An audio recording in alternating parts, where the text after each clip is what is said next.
the major individual in the Bible who is a Hellenized Jew in the Roman Empire is named Paul. And he is credited with most of the writing of the New Testament. About a third of the New Testament, which is the Christian Bible, either is written by Paul or it's about Paul. Jesus believed the kingdom of God was within us. For our generosity, for our mercy, we can achieve salvation. Paul taught everyone it's believe in Jesus that will allow you to achieve salvation. And only believe in Jesus.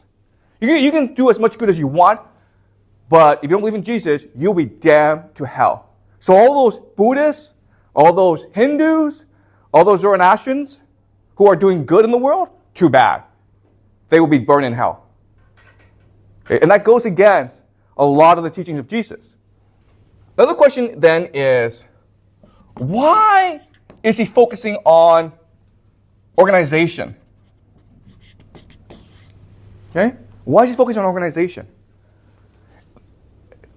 The heart of religion is spiritual truth, right? But Paul doesn't really care about that. He cares about the organization, the church, who's in charge, how many members we're attracting, how we can appeal to them more, how to resolve internal political disputes within the church. That's what he cares about.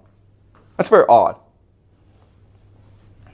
Okay? And then the last question then is, why does he get in trouble with the Jews? And why did the Romans save him? Okay? So these are questions. Now, let's first go over the Christian explanation. And the Christian explanation is, Paul was part of the divine plan. Okay? So Jesus brought truth into the world, right? The truth of Jesus, that's what Jesus teaches.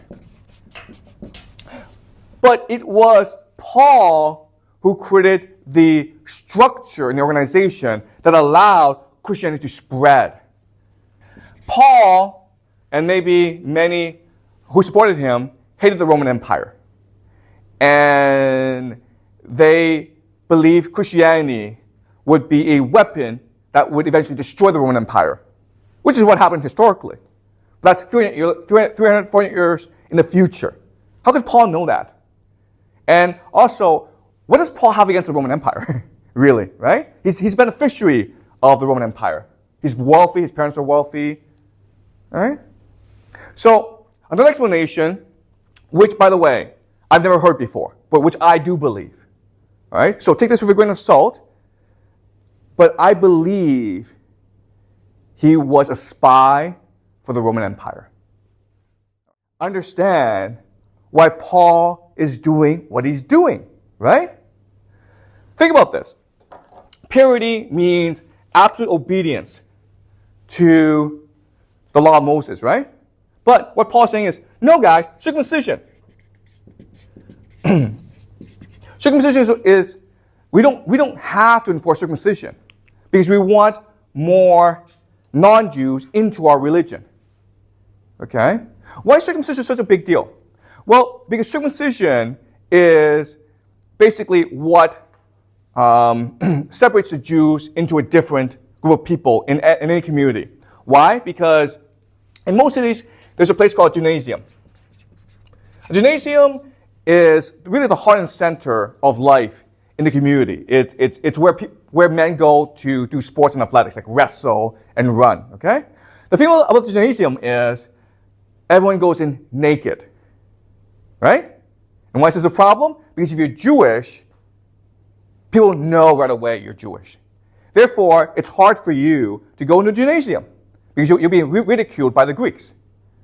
Therefore, there's no way for the Jews to associate with the Greeks and other people. Okay? Does that make sense?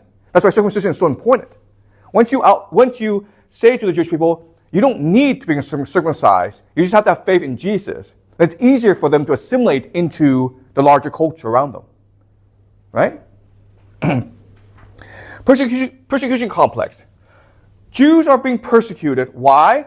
Because they're not Roman citizens. Right? Let's go back to the story of Jesus. Why did he get persecuted? Why did he die? because he was not a Roman citizen. If he were a Roman citizen, then Pontius Pilate would have protected him from the Jews who wanted to kill him. Just like how the Roman soldiers protected Paul from those Jews who wanted to kill him.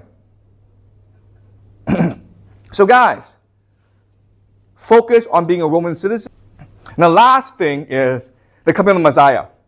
Right? Jews believe the Messiah is going to come and lead them into final victory against all their enemies, especially the Roman Empire. But what Paul is saying is this: the Messiah has already come. He's Jesus. And Jesus taught a message of eternal salvation.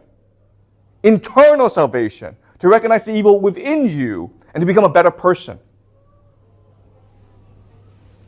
So if you want to be saved, you must believe that we are born evil and Jesus has come to cleanse us of our evil. Jesus was a prophet of peace. He had nothing against the Roman Empire. He was fighting against evil in the world. Okay? Paul's message was not for fanatical Jews. They were still a minority. His message were for diaspora Jews like him who were stuck between the Roman Empire and the Jewish faith. Right? They were part of the Jewish diaspora. Maybe their fathers were Greek and their mothers were Jewish. Okay? And these are a lot of people. So Paul's message was for these people. You can still be Jewish if you believe in Jesus. And once you believe in Jesus, then you can now assimilate into the Roman Empire. And this will free you to believe whatever you want. Okay? So, this is Paul's mission. Now, then the question then is, why is Paul doing this? Why would Paul do this? And I think the answer is this. I don't want to say Paul is an opportunist or he's evil. I believe he was also a believer in his mission. His mission was what? To save his people. If you want to continue to live within the Roman Empire, you have to adapt yourself. You have to make compromises. You can't wait for the Messiah to come save you. You have to save yourself by adapting to the Roman Empire. And look, there are lots of advantages to the Roman Empire. You can become very happy and prosperous if you play by the rules of the Roman Empire, like he did. Okay?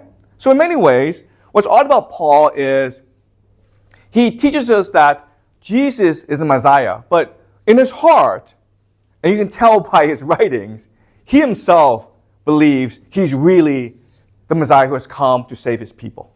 And that's why he's so fanatical about building the church of Christianity.